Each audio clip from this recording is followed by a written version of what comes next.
severe escalation in Syria, with at least 30 Turkish troops being killed in what's suspected to be Russian airstrikes.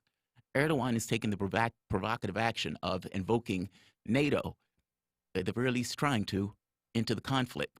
Mind you, his troops were in Syria working with the same terrorists that were trying to help overthrow the Syrian government. This is not Turkish territory.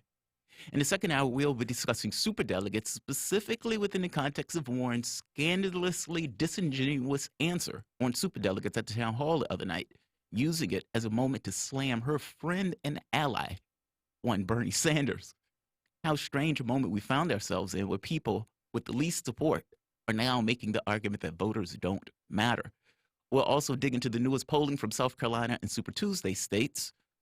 And last but not least, one of my favorite segments, come at me, bro. Come at me, bro. We'll be debating the election from the perspective of race versus class. This should be a really good segment. It's a debate that we've been having this morning in the office, actually. So give us a call at 202-521-1320 if you have anything to say on these topics or whatever is on your mind. That's 202-521-1320. But let's start here. Now that we've had the deployment of Russiagate Part 2, where people from the shadows are making illusions that Russians are trying to help Bernie Sanders. The Russians want Sanders to win because they want Trump to win. These conspiracy theories where now they have it, the Russians are trying to help Trump and trying to help Sanders. How strange that is, that the people that the establishment hates the most are the people that the Russians are trying to get in office. Tulsi Gabbard made news yesterday when she sounded the alarm that the intel community is basically trying to interfere in this election. This is her. A news article published last week in the Washington Post, which set off yet another manufactured media firestorm, alleges that the goal of Russia is to trick people into criticizing the Democratic establishment. This is laughably, obviously a ploy to stifle legitimate criticism and cast aspersions on Americans who are rightly skeptical of the powerful forces exerting control over our primary process. We are told that the aim of Russia is to sow division, but the aim of the corporate media and self-serving politicians pushing this narrative is clearly to sow division of their own by generating baseless suspicion against the Sanders campaign. It is extremely disingenuous for journals and rival candidates to publicize a news article merely that asserts, without presenting any evidence, that Russia is helping Bernie Sanders. Well, Gabbard has a point, right? In 2016, after Hillary Clinton lost to Trump, there was no soul searching, there was no autopsy. How could we lose? Not just to a reality show where 60% of the population said he was unqualified for the job on the day that he won, but also 1,100 seats all throughout the United States, the House, the Senate, the Supreme Court, and yes, the presidency. Zero reflection. Instead, the Clinton campaign deployed the ubiquitous Russian to explain and justify her loss. It wasn't that Clinton lost. It was more so that Vladimir Putin reached his hand and touched Lady Liberty inappropriately, running his finger up her dress. An attack that supposedly took place with Facebook and Twitter ads, 60% of which took place after the election, was tantamount to 9/11. Now, I didn't necessarily buy this right off the bat. I definitely don't buy it now. The truth of the matter is everyone had a dog in this particular hunt. For the most part, Huffington Post had Hillary Clinton winning 90% chances on the day that she lost. And ultimately, you have a situation where the Democratic establishment needed to explain how the most establishment politician in the history of politicians lost to reality show hosts. Not to mention everything else that went along with it, meaning the other seats. They didn't want to necessarily deal with all of these people rejecting the establishment politician. They didn't want to touch it. They didn't want to deal with it. But instead, they went with this noted palace intrigue, this hatred of Trump. What was the lowly Democratic voter to do in this situation? Yes, you have media who hates Trump and will push a particular narrative because it benefits their interests. And yes, you have a Democratic establishment that doesn't want to deal with the failures of the last administration. But the voters themselves, though, are in this weird situation of hating Trump, but also lumping on to a particular narrative that fulfills their expectations of the world, meaning Clinton didn't lose because she was horribly flawed. She lost because of some level of palace intrigue where a foreign source overrided the will of the American populace. The reality is explained more so in the book Shattered. In discussing the days after Clinton's loss, instead of taking responsibility for that loss, they recount within 24 hours of her concession speech, campaign chair John Podesta and Roddy Mook assembled her communications team at the Brooklyn headquarters to engineer the case that the election was entirely on the up and up. For a couple of hours, with Shake Shack containers littering the room, they went over the script they would pitch to the press and the public. Already, Russian hacking was the centerpiece of the argument. The plan, according to the book, was to publish journalists how to cover, quote-unquote, Russian hacking that was the major unreported story of the campaign, and it succeeded to fare thee well. After the election coverage, the Russian collusion story was relentless, and it helped pressure investigations and hearings on Capitol Hill, even the naming of the special counsel, which in turn has triggered virtually nonstop media coverage.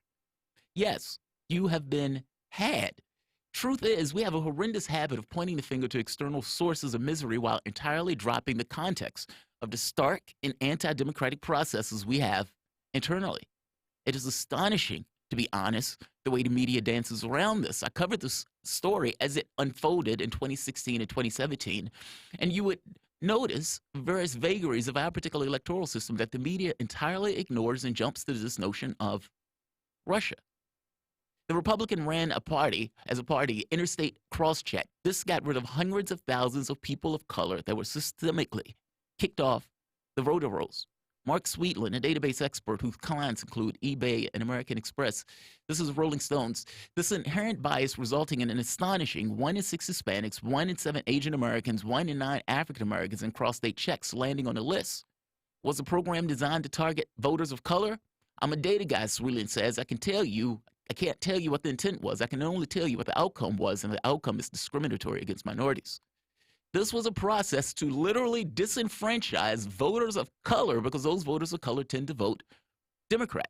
Voter ID laws built specifically to shave another few percentage points off the minority vote, as the electorate is less likely to have the required ID, but also more likely to vote Democrat, shutting down polling locations, something that both parties, Republicans and Democrats, did. Both are guilty of that particular sin. All of which to lower the vote total, ensuring longer lines. This doesn't even touch media and the hundreds of $millions that they add to lie and to tear down the other campaigns. But let's go back to what Gabbard said for the moment, because we're talking about the deployment of Russiagate, and that deployment of Russiagate now being used to hit Sanders out of the blue. We should think about how that started. We should keep in mind that the original Russiagate does not work without the role the intelligence community played in putting that dossier, which was internally already discredited and known to be politically motivated, but was dropped into the public consciousness like a bomb. Let's go to Russiagator-in-Chief Rachel Maddow speaking to a reporter, Richard Engel. This was January 11th, 2017. Several months now. There have been a lot of allegations, I would even call them rumors at this stage, that the Russians put together a file on Donald Trump, compromising material, compromising him financially, compromising him personally. Stuff that he did that was bad, that they had documentation of. That they caught him on trips to Russia and neighboring states doing nefarious things, and that they have evidence to back it up, and that he effectively fell victim to a Russian trap. This is the allegation, and that they have assembled this file of compromising information on him, and that they're just waiting at any moment to either use it or use it to blackmail him so that he is sort of a puppet. I've heard these allegations for a long time. I've heard very, very specific allegations, times, places, amounts of money, specific activities. I haven't been able to prove any of it. This was January 11, 2017. Do you think that in any way stopped Rachel Maddow from going for the next several years screaming one conspiracy theory after the next? No, it did not. Mainstream media looked at this as a popular a bonanza from the standpoint of support. CBS Executive Chairman and CEO Les Moonves in a reference to the Trump during the election. It may not be good for America, but it's damn good for CBS, calling the campaign for president a circus that he hopes continues.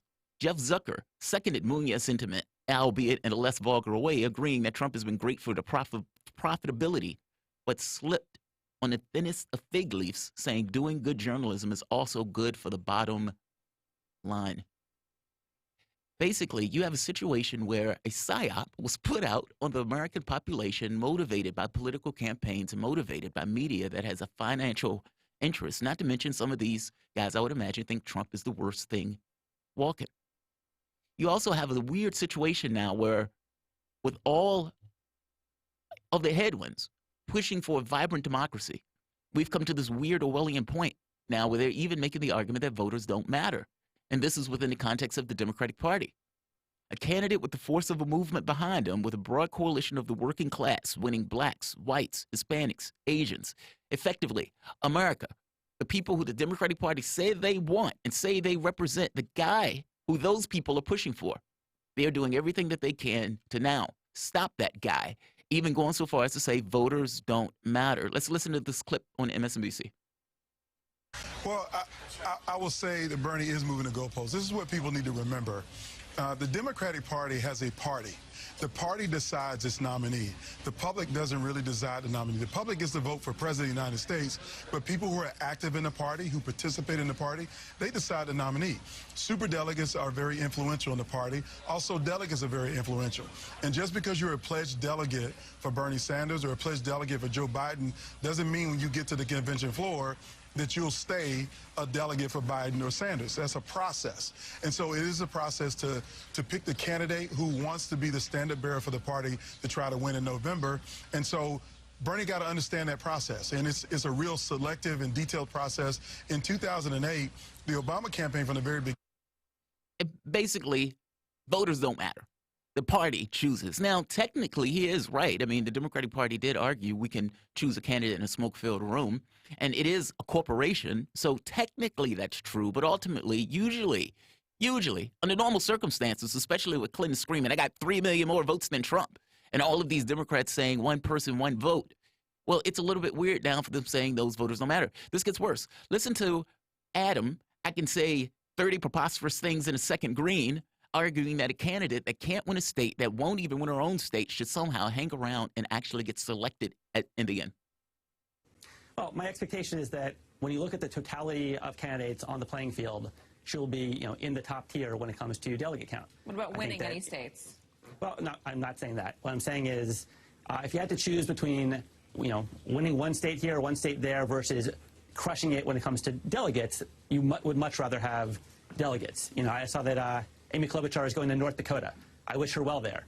But if she, leaves Super Tuesday with a couple delegates from North Dakota, that would not be as desirable as Elizabeth Warren crushing it when it comes to delegates in Colorado, Texas, California. So that's a long-term path to her victory. That's like somebody says before they go to kneecap somebody. Hey, if it turns out she gets kneecapped and can't get out of the state, then Basically, we don't care about voters anymore. Why? Because the person who's been able to put together a broad coalition, the people who literally the Democratic Party say they represent, pushing policies that the Democratic Party has at the very least talked about, believing in some particular way, for the longest amount of time, that guy, the face, the honest face of the party is now being shown with them trying to stop and kneecap that guy, even arguing that the voters themselves don't matter.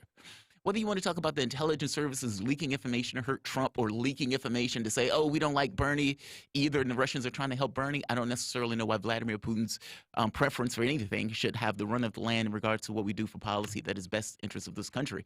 Or whether it's media spending hundreds of millions of dollars to get people to do things that is not in their own self-interest, or whether it's the Democratic Party literally getting to the point of saying that voters don't matter. All of these things are influential in regards to our politics, and all of these things are internal. This is not something reaching into the country, some monster crawling to the shores of America. That's not what this is at all. This is all internal processes that deliberately, systemically try to cheat or at the very least change the public's discretion in ways that is not necessarily in the public's interest. I had several other videos that I wanted to get to, but I think I made the point. I mean, look, the political space even though I know this is supposed to be a democratic process, and Bob, I'll bring you in on this. You're organized. That's your thing. Yes, sir. You know, it's not that the political space oftentimes is not receptive. Like, these guys are not in this necessarily to help you. You almost have to push them to behave in those ways, especially the Democratic Party over the last 40 years. So the fact that you have all of this coalition of people now pushing on it, they don't know what to do. Yeah, it's funny. I mean, the one memory I have was about 10 years ago. I was talking to a friend of mine who was working for Sherry Bustos, the congresswoman and the head of the Democratic Congressional Campaign Committee about 10 years ago. And something got said, and he goes, well, we don't try to educate people, because if we educated them, they knew what was going on, we want to get reelected. And I'm like, you work for this person. It's just mind-boggling. Like, and same thing here in Washington, D.C. There is no voter education happening by the Democratic Party. They know who are Democrats. They know who's going to turn out. They try to keep it quiet. No election going on here today, except for those they know. And so now when it's out of the box and everybody knows there's an election going on and people are talking that they can't tightly control and know who's not paying attention, all of a sudden all these people are getting educated and paying attention, and they don't have control. They don't know who they are. They don't have them under their rank and file, and that's scaring the hell out of them. Speaking to this, there's a clip, Paul Weyrich. Listen to what Paul writes. This guy's is a Republican operative, and he makes this very specific point about voting and how the party needs to view voting. Now, many of our Christians have what I call the goo-goo syndrome, good government. They want everybody to vote. Yeah. I don't want everybody to vote. Elections are not won by a majority of people. They never have been from the beginning of our country, and they are not now.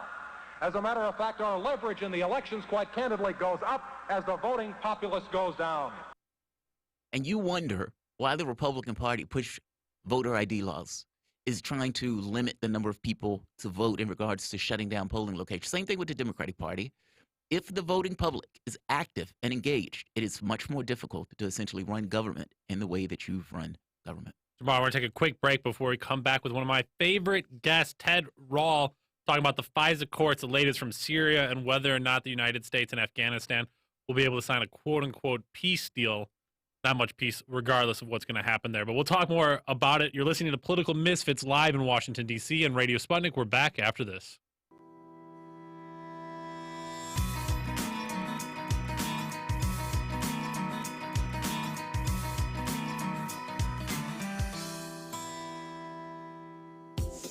Tune in every Friday to Loud and Clear with Brian Becker for a weekly segment of the worst mainstream media headlines of the week.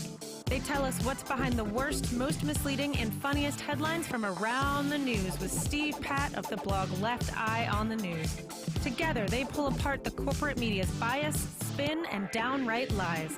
Tune in this Friday and every Friday for the worst and most misleading headlines of the week. Hi, this is Max Kaiser. I'm here with Stacey Herbert, and we're doubling down. Yeah, we're doubling down on crazy. We're doubling down on our new show called Double Down on Sputnik. It's doubling down on absolute joyous radio nirvana. You will love it. You will want to listen to every single episode on Sputnik. Bye, y'all.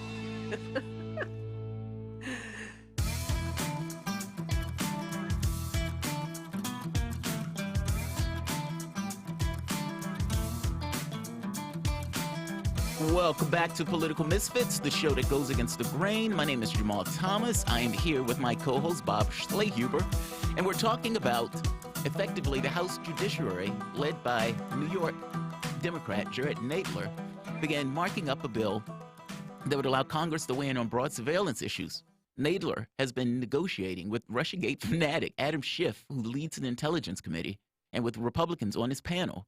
Congress will focus on three provisions up to reauthorization, which are the metadata collection under Section 215, which allows the FBI to collect business records of the espionage or terrorism case, roving wiretapes in Sections 206, and the lone wolf section, which allows for spying on individuals who may be inspired, but not directly linked to foreign terrorist organizations.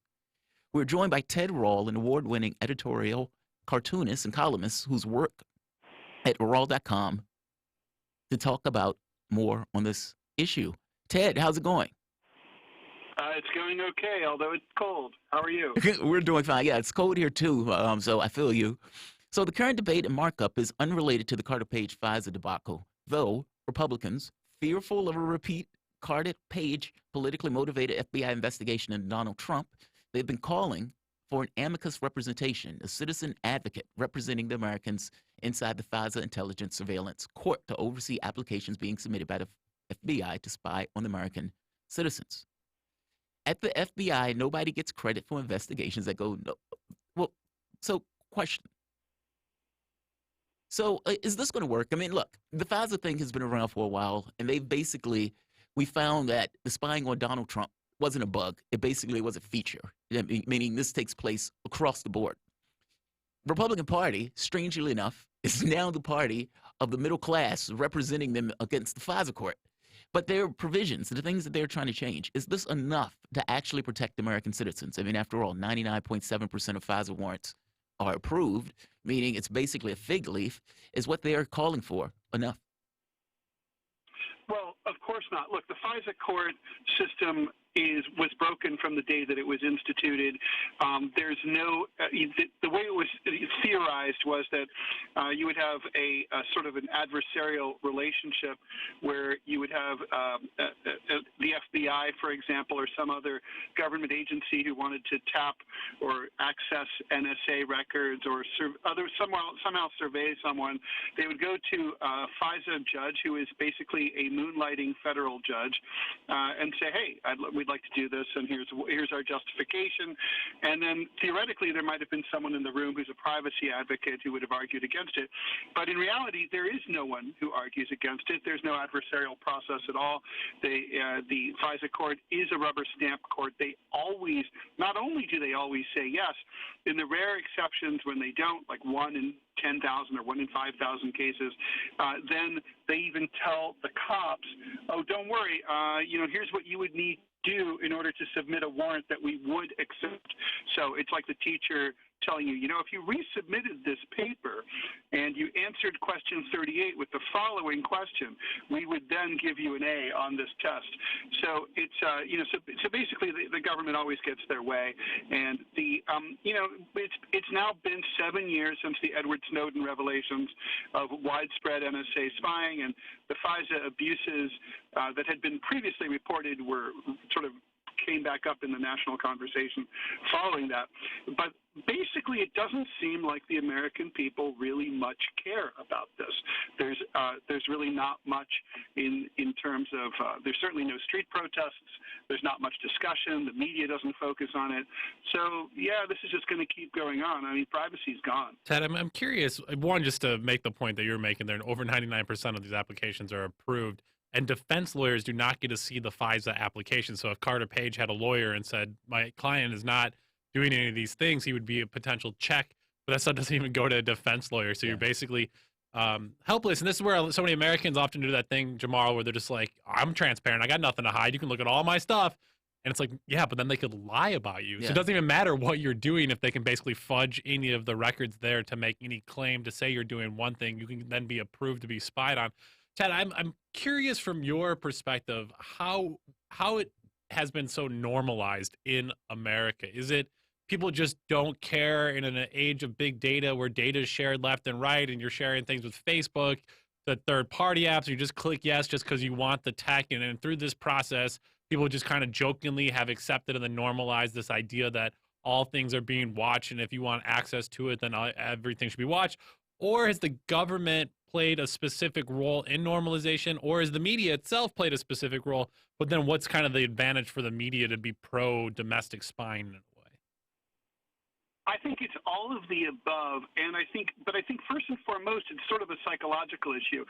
I mean, I'm old enough to remember Richard Nixon being in big trouble and facing impeachment because he tapped the phones of under 200 of his political adversaries during the early 1970s. People were up in arms. He tapped over 100 people's phones, and now every single phone call, every single email, every single bank wire, you name it, every telecommunication, every message, all of them are stored on this NSA data farm in Nevada, every single one. There's no exceptions. Every human being in North America and most of them around the world are all swooped up by this process. And why don't people care? And I have a theory. I'm not a psychologist, but I do think it doesn't feel real. It's kind of like when you call customer service and they say this call might be monitored for customer quality assurance, purposes, and you hear that, right? But if you don't hear the clicking on the line, if you don't hear someone else talking or in the background, it doesn't feel real. And I think that's what it really is. We're all being surveyed. In New York, where I live, Governor Cuomo recently put in facial recognition systems on all the bridges and tunnels in and out of Manhattan. And so the way it works is you drive across, say, the Triborough Bridge, and there's these flashing lights as you cross that take your picture. And if they match up with an outstanding warrant or you're an enemy of the state or whatever, there's a New York State trooper in a car waiting on the other side of the bridge to stop you and arrest you. It's 1984, but what makes it particularly feel sinister are those flashing lights. You see them, and if you've read the paper, you know what they are, and it feels gross and it makes you hate the government a little bit. But when it's on the phone and you don't know it, it doesn't feel like it's actually happening. I really think that's a big part of it, and I think I don't think people sort of there's this whole theory that Facebook and Twitter have normalized giving up privacy because people are willing to give up their intimate photos and online and all that. And it's Clay Shirky, the futurist at NYU, once said, "In the future, everyone will have a nude photo online." Is it that it doesn't necessarily feel real to people, or is it that people, for the most part, are disengaged? Meaning, people, as long as they have the ability to, pay for their mortgage and take care of their kids and house and whatnot, they would allow the government a certain amount of leeway to do things, even onerous things, and not to mention, I think many people don't even think it applies to them because they don't necessarily see it in the immediate, meaning kind of going with your notion that it doesn't quite feel real, more so that they kind of accept it as this is just something that's happening. But this isn't really for me, and maybe even accept this narrative that they are somehow being protected by Big Brother being able to effectively spy on them continuously. Well, that's true. I think that is completely true. I mean, I think there's also an age thing where a lot of younger people, millennials, grew up in an age where privacy never existed. So they have no expectation. They don't remember a world that looked where privacy as a value and as a political issue was something that was near and dear to the hearts of the American people. So they have no basis of comparison. They don't know what they've lost because they never had it to lose in the first place. And Glenn Greenwald has like this great argument that he gives at speeches, talking about which addresses the hey, if you haven't done anything wrong, you have nothing to fear argument. And he's like, well, do you have curtains in your house? The odds are you probably do, and you probably aren't making bombs or anything. So why do you have curtains in your house? Well, probably because you don't want people to see it, because privacy is a basic hardwired psychological human need. And he also will tell people who say that, hey, if that's the case, let me have your email address and your password, and I will so that I can check it whenever I want. He said that he has an email account dedicated to that, and no one has ever once taken him up on that offer of providing that information. People do. Most 99% of the public are law-abiding citizens. They're not doing anything wrong at all, but they want to be left alone. They don't want like their spouses tracking them on their apps on their phone. It's like, even though they're not doing anything wrong, it's just creepy. So my wife creeps on me like that, Jamar. I don't know about yours. Stalks. She has my location tracked turned on my phone for her. Oh, that's she funny. needs to see where I'm at. I don't know if so. I guess there are 2 points. I want to parse that. So yes, I agree with you that in our society and the way that we operate, privacy is somewhat of a big deal. Like you said, people have curtains in their house for a reason. But I don't necessarily know if I can say that's hardwired human nature. I mean, human nature often is water in a glass.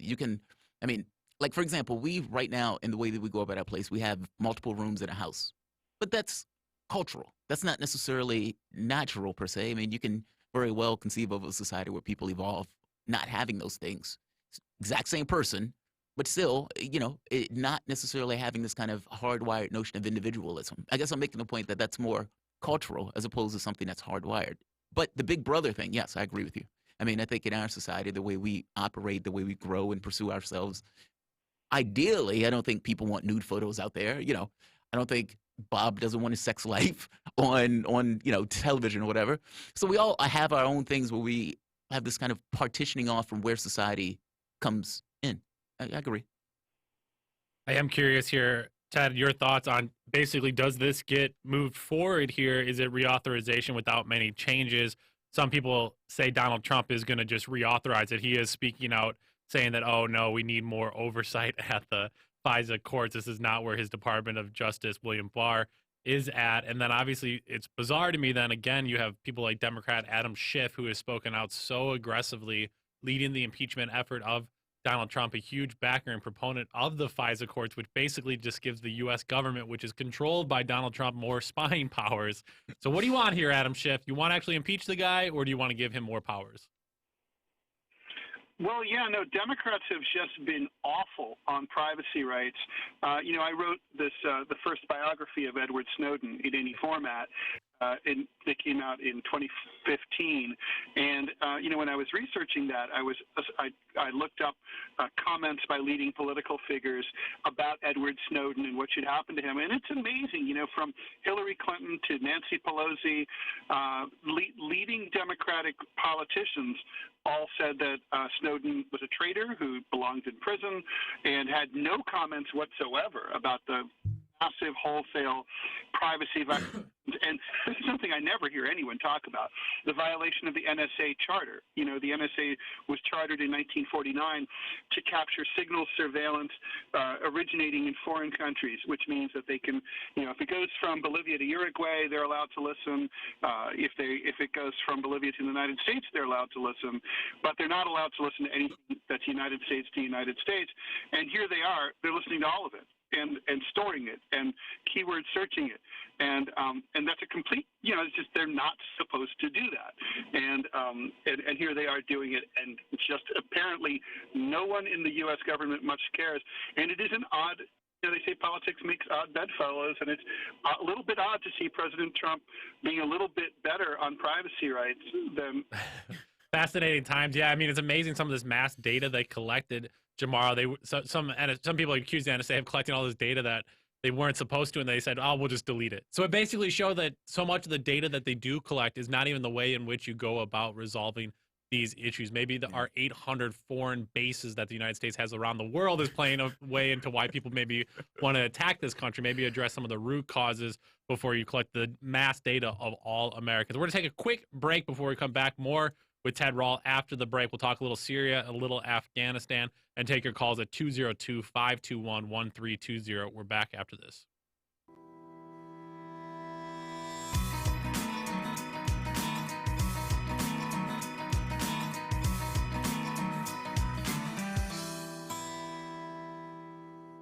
We call Fault Lines with Nixon and Stranahan the most disruptive radio show in America. It's a great show, and we have a lot of fun. We come to you live from Washington, D.C. every Monday through Friday morning. What I like best is that we bring in experts from all over the world. From Barcelona, from Egypt, from Seoul, South Korea. From Newark, New Jersey. We try to bring people great guests, great calls from our listeners, and, of course, stupid jokes. And we do it with two hosts that have very different viewpoints. Now, here's the thing, Garland. A lot of people would think you and I would just argue. I mean, I'm a Republican Trump supporter. And, of course, I am a progressive Democrat Bernie Sanders supporter. The surprising thing is how much we actually agree on. And you won't be surprised because you're going to find out just how much you agree and just how much you enjoy this show.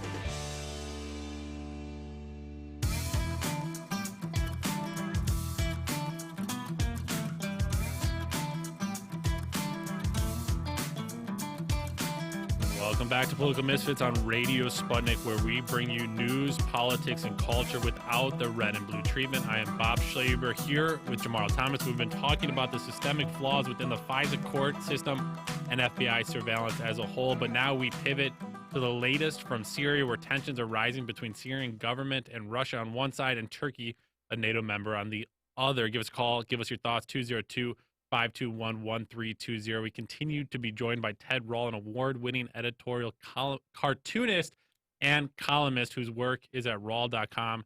to talk more about the issue. I almost said you are award-winning columnist, Ted. I'm not sure if you won awards in that column, but if I had an award, I would give it to you for your great writing. So, Ted, at least... Not awards for cartoons, no columns. Although I've applied, but no, not so far. All right, I'm going to start a foundation eventually here, and I got you. Rawl.com if you want to see more from Ted. He's got some great books out there if you like the funnies. Check him out. Not so funny here, Ted. We have 33 Turkish soldiers who have died in a Syrian government attack in opposition held northwestern Syria near Idlib on Thursday. Turkey wasted no time in responding, according to their defense minister, Akar. Hulusi Akar. Turkish forces destroyed 5 Syrian regime choppers, 23 tanks, 10 armored vehicles, 23 howitzers, 5 ammunition trucks, an SA-17, SA-22 air defense system, as well as 3 ammunition depots and a whole lot of people they targeted there. Moscow and Ankara traded blame over the strike, while Turkish financial markets plunged over the prospects of the country being pulled farther into a war that they've been engaged with for now over 9 years. Turkey is now calling on its NATO allies to intervene and has threatened to open routes and crossings through Turkey to Europe, reversing an agreement that have been brokered to halt the migration crisis of 2015 to 2016. Come help us kill some people, otherwise we'll send refugees to your country. That's the state of the world right now, Jamal. Wow. Greece and Bulgaria said they were immediately reinforcing their frontiers. Bulgaria's prime minister said the prospect of a new migration crisis was even more of a threat when European countries were struggling to respond to COVID-19, the coronavirus. Ted, scary times here, and nobody seemingly has a path out. And things are there getting even more friction there in Europe around migrants. And now Turkey's basically saying, look, if you don't help us, we're going to cause all sorts of chaos there at your front door. And invoking NATO. Yeah. Where does this go from here, Ted? Well, Turkey's gone rogue, and things that's kind of, doesn't get talked much, maybe because a lot of people here haven't been to Turkey. The Turkish economy is a really ramshackle affair. They periodically suffer from hyperinflation. The economy, they have very high unemployment long term. I mean, it is an economy that's tied together with duct tape and baling wire at the best of times. So this kind of instability is also not good for the Turkish people either. And they're very crucial link between Europe and Asia. So this is not good. It would be great to see some American and some UN leadership to try to broker not just a ceasefire, but really to bring in the Syria conflict for a soft landing. I mean, you've got it's very clear that President Assad's government isn't going anywhere. It's clear that Russia is still a firm ally of Syria, and it's equally clear that Ankara is being more aggressive than in the past. And so what we have is all the fixings of a classic continuation of a proxy war, and those never work out well. Yeah, and then what's the state of the European response right now? There's been mass protest in Lesbos, Greece, of concerns that the refugee centers there will end up being permanent, long-term sanctuaries for these migrants. Obviously, Italy is struggling with these issues. You have UK leaving the European Union now, which has taken up a lot of the oxygen in the room. So where does this leave Europe even as a force to respond, support, and help when their own domestic issues around the economy and migrants is also quite challenging? Yeah, not to mention, it's, of course, the open border protocol of the EU, which is the centerpiece of the EU, is already being threatened by the COVID-19 outbreak.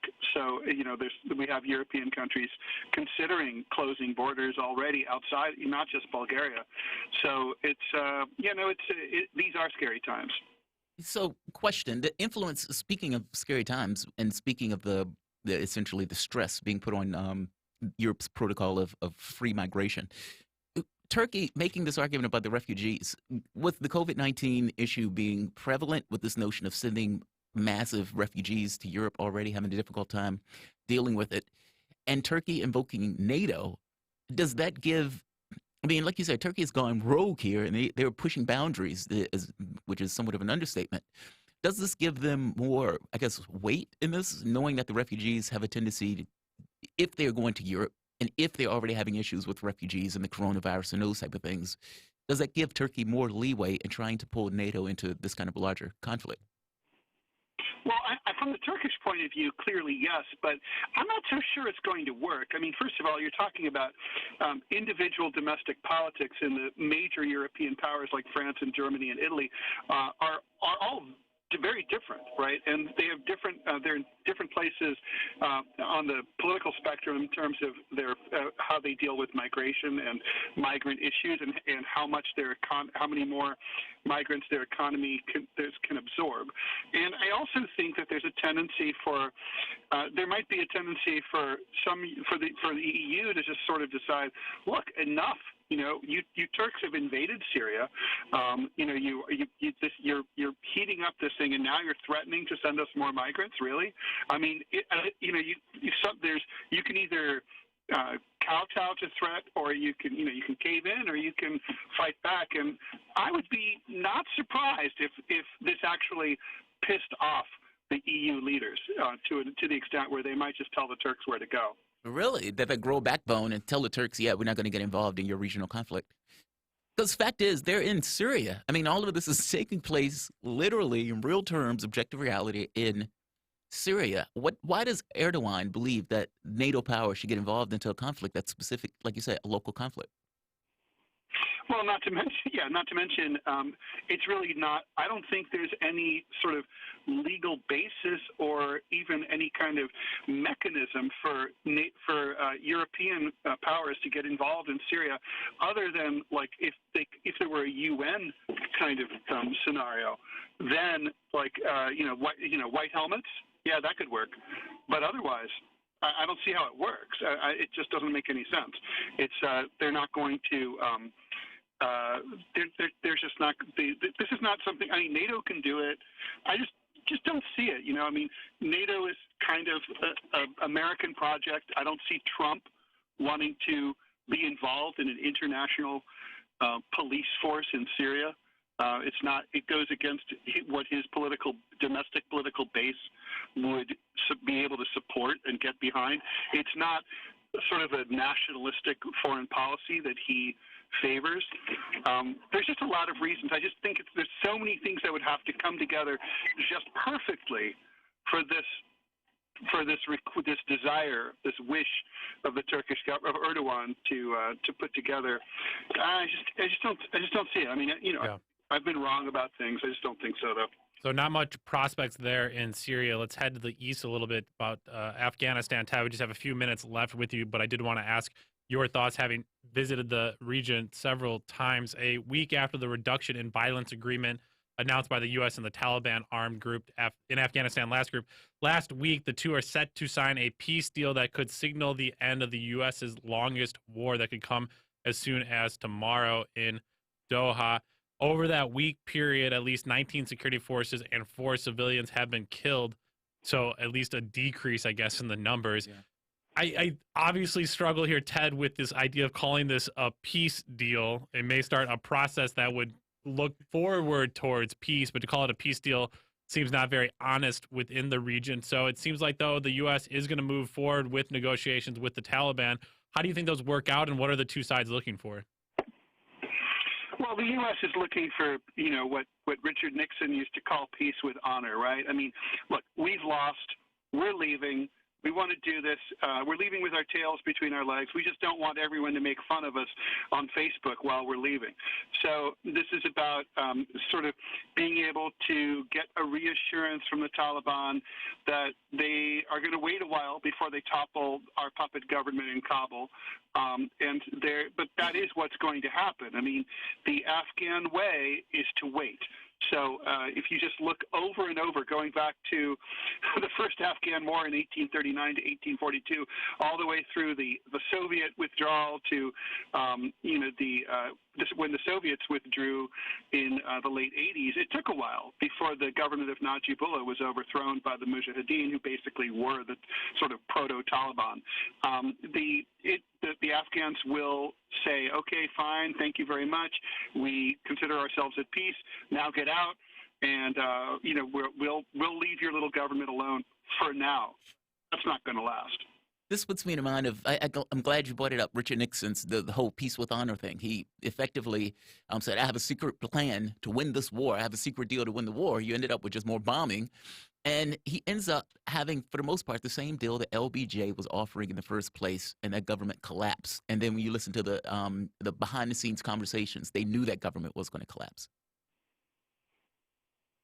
They knew. Yeah, they do. I mean, so I guess I'm making the point. It really does look like a Vietnam type situation between now and then, the way this kind of time is rhyming. Well, I wish, honestly, I wish more than anything that when the United States loses wars, we would be able to say, as Americans, we lost. It's really important because we constantly get into new ones, and we keep forgetting that we always lose. So this is not something we're good at.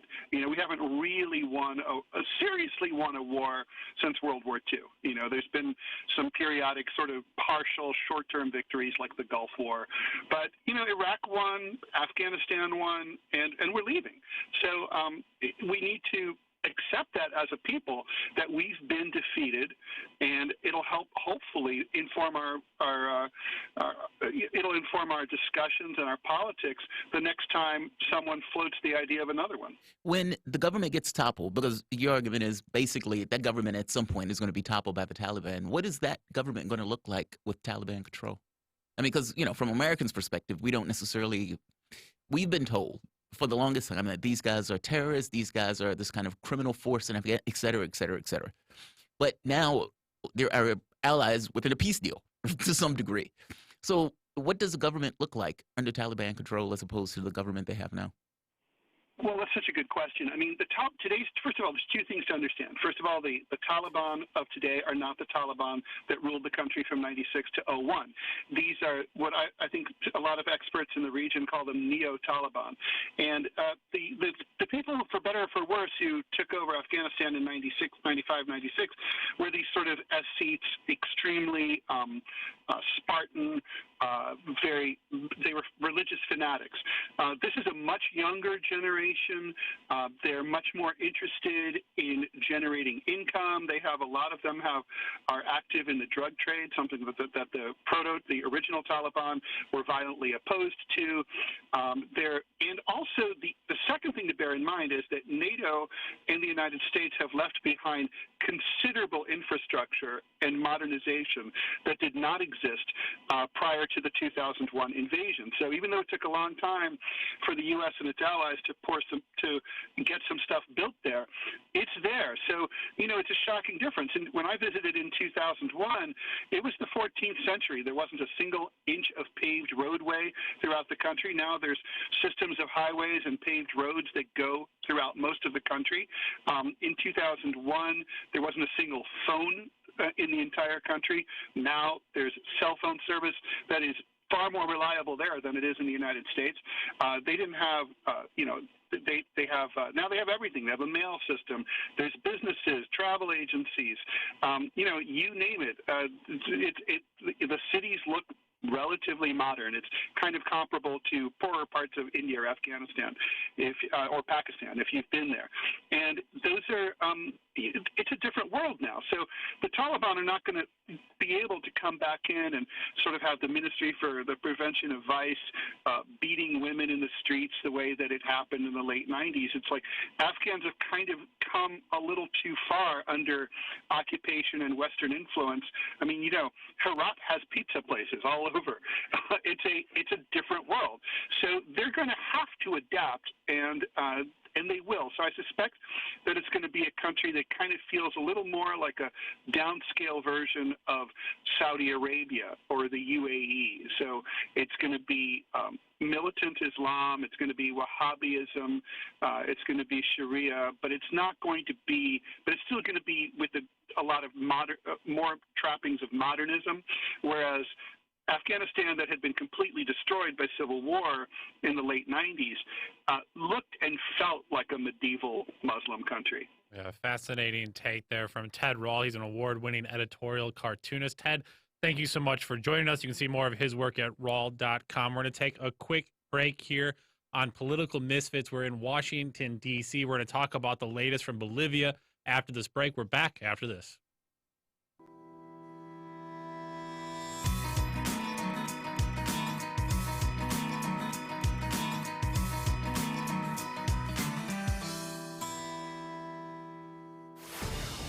Tune in to Loud and Clear with Brian Becker for the latest news, commentary, and political analysis. What's really behind the political and social crisis gripping the United States and the world? Forget the spoon-fed sound bites from the pundits who know so little about so much. We bring you independent experts, analysts, and activists. Learn what really makes the decision makers take from the boardrooms of Wall Street to the West Wing of the White House. Here is where the people fighting for change speak and are heard loud and clear, 5 days a week on Radio Sputnik and SputnikNews.com. Stuck in traffic? No problem. Stay informed. Stay tuned to Radio Sputnik on 105.5 FM or 1390 AM in the Washington, D.C. area. Need more? Follow us on Facebook or check us out on SputnikNews.com.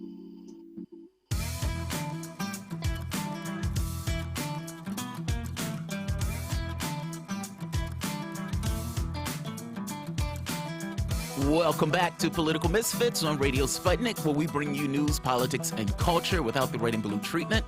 My name is Jamal Thomas. I am here with my co-host Bob Schlehuber. We've been talking about election interference in the United States, among other topics, but now let's look back overseas. Election interference in Bolivia. Now, for the longest time, I've made the argument that Bolivia was a coup. I've said it at the moment that it took place, and there were all sorts of tethers that kind of gave this impression that it was a coup, the request for the OAS to get involved in it. And what do you know? The OAS gets involved in it. And they claim that there's election interference by Evo Morales. Now, this escalates dramatically and quickly to the point where Evo flees the country in order to not necessarily be in prison by what amounted to basically fascists going through the streets, abusing and injuring and taking people hostage. They were part of his particular political faction. It just comes out yesterday, based on analysis, that guess what? There was no election interference. That ultimately all of this was effectively a media creation. Give us a call at 202-521-1320 if you have anything to say on these topics or whatever else is on your mind. So yesterday, the Washington Post published a study by MIT's Center for Economic and Policy Research. Two MIT researchers in the Washington Post writes, the media has largely reported the allegations of fraud as fact, and many commentators have justified the coup as a response to electoral fraud by MAS-IPSP. However, as specialists in the election integrity, we find that the statistical evidence does not support the claim of fraud in Bolivia's October election. Basically, political factions pushed on. I mean, basically, political factions within the country itself was allowed to run a coup in order to chase out the government over claims that were not true, pushed by the OAS, an organization that is, for all intents and purposes, a tool of U.S. policy. So the OAS, which is observing the elections in Bolivia in 2010, put out a press release that the next day there was deep concern and surprise at the dramatic and hard-to-explain change in the trend of the preliminary results revealed after the closing of the polls. They were, of course, talking about the non-legally binding quick count, not the slower, legally bounding official count. But never mind, they got the attention of Western media. The OAS was concerned because of the interruption in the quick count, and when it stopped at something like 85% of the vote, Morales was ahead by 7.9%. When the count resumed a day later with 95% of the votes in, Morales' lead had increased to 10%. Now again, this was enough to create a coup. So right now with us to speak about this, we have Walter Reed, Wyatt Reed, who was in Bolivia during much of this particular period while all of this was taking place. Wyatt, are you shocked at all that they've come back and said this election was legit? Not even slightly. I am so unshocked. I don't think it's possible for me to be. The only thing that shocks me is that the Washington Post was willing to publish this. Yes, that's true, because media up to this point have refused to call it a coup. Right. Really the only public figures to call it a coup before now have been a number of, over 100 academics and statisticians but also, political figures like Bernie Sanders. And to their credit, a number of members of the squad also signed on to a letter early on in the coup, calling it a coup. I did also, just to point out. You did as well. Yeah, I would have signed on to that letter, but they didn't allow me to sign on to the letter. What was it like there during the time where this was taking place? I mean, it was. I think at one point I was talking to Ben Norton, who's an esteemed journalist with the Gray Zone, and he said it must be a little bit like being in Chile in 1971. Yeah, right after Pinochet has taken power. What other medias were there? Because when we talked to you, you said hardly anybody else was there, but yet there were so many authoritative reports of what was happening in Bolivia, but there was hardly any journalists there telling both sides of what was taking place.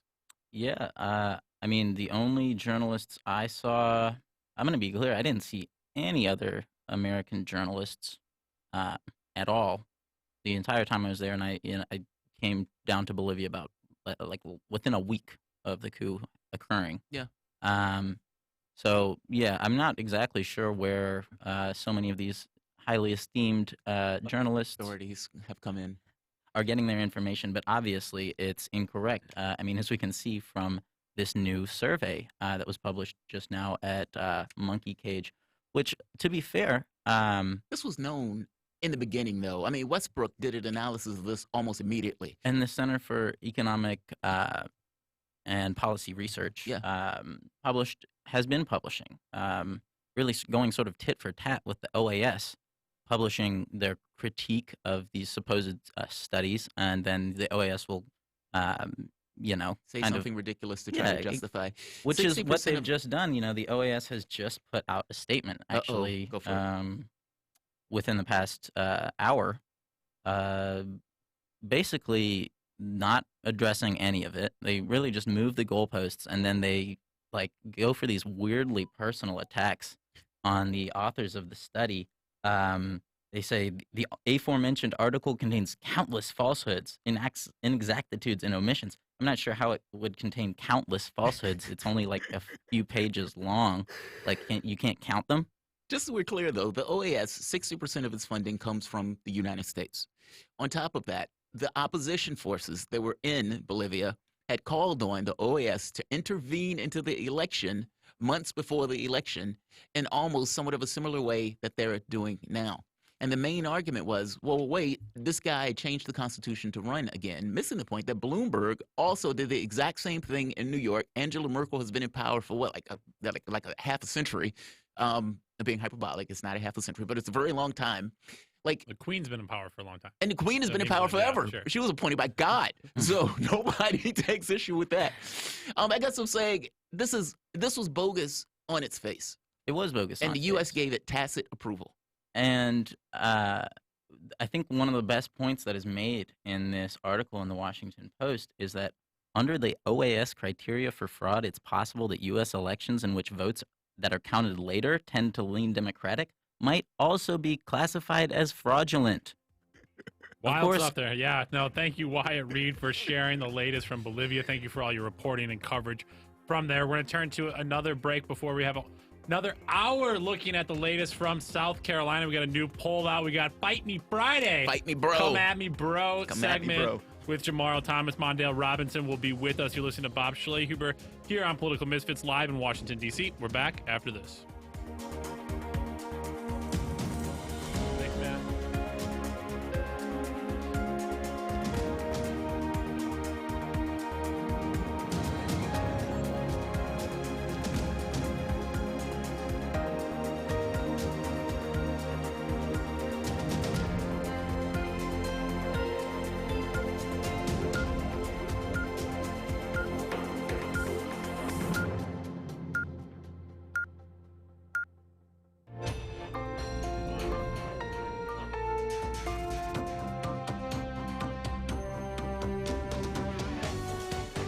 Listening to Radio Sputnik. Telling the untold.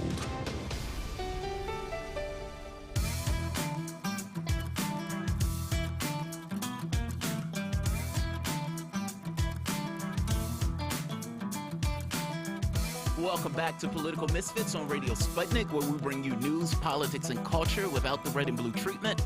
My name is Jamal Thomas. I am here with my co-host, Bob Schlehuber.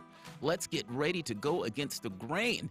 So we have lots to cover this hour, including a deep dive into South Carolina polling leading into the primary for tomorrow.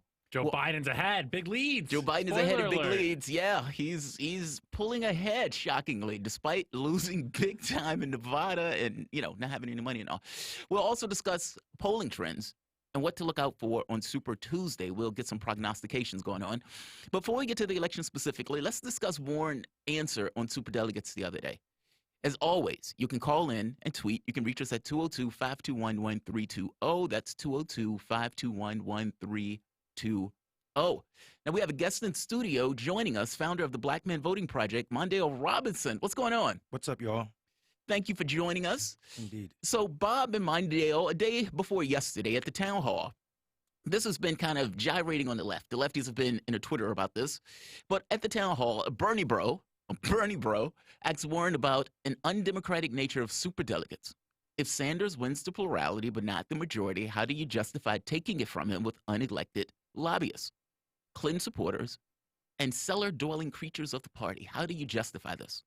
Initially, this was Warren's position on superdelegates. I'm a superdelegate, and I don't believe in superdelegates. I don't think that superdelegates ought to sway the election. I agree with that position. I don't think unelectable, unaccountable people should sway the election in this way. Now, Elizabeth, I'm just a player in the game, Warren, rips off her uniform, Team Democrat, stop Sanders, and dropping these major lines here at the town hall saying this. That was Bernie's position in 2016, that it should not go to the person who had a plurality. Yep. So, and remember, his last play was to superdelegates. So the way I see this is you write the rules before you know where everybody stands, and then you stick with those rules. So for me, Bernie had a big hand in writing these rules. I didn't write them, but Bernie did when they were putting together the 2016 platform for the Democratic Convention. Those are the rules that he wanted to write and others wanted to write. Everybody got in the race thinking that was the set of rules. I don't see how come you get to change it just because he now thinks there's an advantage to him for doing it. Jason, so listen, Senator Warren, to be clear. She totally showed that Bernie Bro. There are two lies here that need to be called out. First, the notion that Sanders wrote the rules, and then the other notion that he tried to rip it away from Clinton and effectively doing what they are doing now in this kind of kamikaze, blow up the party, do everything you can to keep it from Sanders policy that these guys are pushing. Listen to Sanders' first comment on superdelegates, pushing back on this notion that he was just trying to rip it from Clinton. A superdelegate is thinking about going to you, but Hillary Clinton won their state. Presumably they should stick with Hillary Clinton. Look, there's not a rigid rule, but I think, if you win, Hillary Clinton wins with 53% of the vote. She won Illinois by a point or two, sure. But when a candidate, whether it's Clinton or myself, she demolished us in Mississippi, I think the superdelegates should support her in Mississippi. But when in states like Colorado and in many other states, Utah, etc., we win the overwhelming majority of vote, I think those superdelegates should go with their state. He wasn't trying to just rip it from Clinton in this way. And to be very clear, Sanders and the Unity Reform Commission was against those superdelegates being in the race. The next witness I want to bring in is Nomiki Konst. Nomiki Konst was on the Unity Reform Commission. In order to establish the credibility of Nomiki Konst, she was one of the people that Sanders picked on that commission that really didn't have the power of anything. Basically, they could give recommendations, but this was her Sanders person. Listen to her at the Budget Committee castigating the party for effective corruption within the context of the way they were spending money. Okay. This smells. This doesn't just smell to the public right now that the budget of the party was never put before. Forget about the Budgetary Committee for a second. Put before the people who have a fiduciary responsibility, whether it's Congresswoman Tulsi Gabbard, whether it's Donna Brazile when she was chair, when she was vice chair, or Vice Chair Ray Buckley, or Dr. Jim Zogby over here. That's over half the executive committee right there, had no idea where the money was going. We spent $1 billion lost the easiest presidential race you could possibly imagine with joint fundraising agreements. State parties weren't being funded. During the DNC chairs race, there were some state party chairs who said, I'm an acting executive director and I have $3,000 cash on hand. How are you supposed to rebuild the party if you have no idea where that money was spent? And you know what? I did go through FEC filings, and it doesn't look good. It smells. We're talking about close to $700 to $800 million between the joint fundraising agreement and the DNC being spent on 5 consultants. This is not a public outrage issue. The DNC chairs are upset. The officers are... Yeah. Basically, Nomiki was making the point that you guys lost to Trump and spent $700 million on 5 consultants to do it. And this doesn't even get into the money laundering and everything else that was taking place as money was ferreted to New York to go back to Clinton that was supposed to be used for state parties. Nomiki, who was there in the Unity Reform Commission, came out against what Warren said in regards to the superdelegates issue. Listen to her argument. Because, again, she was there. And she goes further, making the point that Warren's team knows that what Warren just said there at that town hall was not true. Let's hear it. The majority of people in the Unity Reform Commission were Hillary Clinton supporters. They were appointed by Hillary Clinton, 3 were appointed by Tom Perez, and the rest, 8 of us, were on the Bernie side. And there were people on her side who didn't want superdelegates. We didn't want superdelegates, but because we were in the minority, we lost, and we reduced superdelegates entirely, beyond our mandate, entirely on the first ballot, and they were reduced for the second delegate. So it's not 65% of what it was in 2016. So, you know, we didn't win. And then what happened was those recommendations were sent to the Rules Committee. And the Rules Committee at the DNC, this was like 2 years later, after the beginning of the Unity Reform Commission, the Rules Committee was all appointed by Tom Perez appointees, okay? So they wrote the rules, then they put it before the DNC body at large, and then they voted on it. Really processy, super confusing if you're not used to this stuff, but maybe if you're running for president, you should probably know the details. So I don't know if Warren understands this, but I do know that her advisors do, because they were in the coalition to reform the superdelegate process. Adam Green himself was setting up phone calls with the press, with us, saying that we need to end superdelegates. The same Adam Green that you heard earlier making the argument that basically a person who can't win her own state should somehow be given the mantle of president. And also, if you notice, Tom Perez, again, Tom Perez was chosen, I think I've shown this video once before, touched by Bill Clinton saying, don't let Sanders' people take the party. The notion that Sanders had power and discretion to do what he wanted to do with the superdelegate process is somewhat laughable. He didn't get what he wanted. Ultimately, they would have gotten rid of those superdelegates, not necessarily keeping them, because they could be used in the same way that the Democratic Party is threatening to use them right now, which would be to stop that same Sanders. Warren knows what she's saying here is not true. Bob and Mondale, this question is framed viciously, as Bob told me earlier today, but should parties have an unaccountable class to rip the nomination from the person that wins, especially seeing as Democrats have been howling that one man, one vote for the past 3 years? Either one. Go. So just a point of clarity real quick. It's Black Male Voters Project, not men. I'm sorry. We try to be Black inclusive. men, It's all you good. changed it? No, it was always Black Male Voter Project. I It's gotta check because the we try to be branding. inclusive. I'm sorry. It's all good. It's all changed it good. the other day. It's Good not looking. that big of a deal, but you know, we just want to make Black sure. Male Voting Project. We're not going to start that. I do want to start with a gentle pushback on my brother. Go for it. I don't think Elizabeth Warren is part of this stop Bernie at any cost. I reject that notion. I will start by saying that I've not made a decision on either one of those candidates. I like both of them. Mm-hmm. And it is also improper for us at this point in the election where Bernie sees steam growing for himself, and also a possibility to go into the convention in Milwaukee with the most delegates, but not enough, to now start screaming about this when we've had almost a year of campaigning for him, and he said nothing about this. Plus, he did to render his people powerless from the last convention is also not being completely true. Bernie, because the party was so afraid of what was going to happen with his delegates in Philadelphia, they were making concessions to his delegates. And for the sister who spoke, I can't remember her name, Nomiki, to pretend that, they were, just a small silent few is improper. I trained Bernie delegates in Philadelphia, and I saw the power and the negotiating that they could have done and did do in Philadelphia. I'm not saying that the party is, blameless at all. That's not what I'm saying. What I am saying, though, is to say that Elizabeth Warren was wrong or lying in that Bernie had a hand in writing these rules. He absolutely did.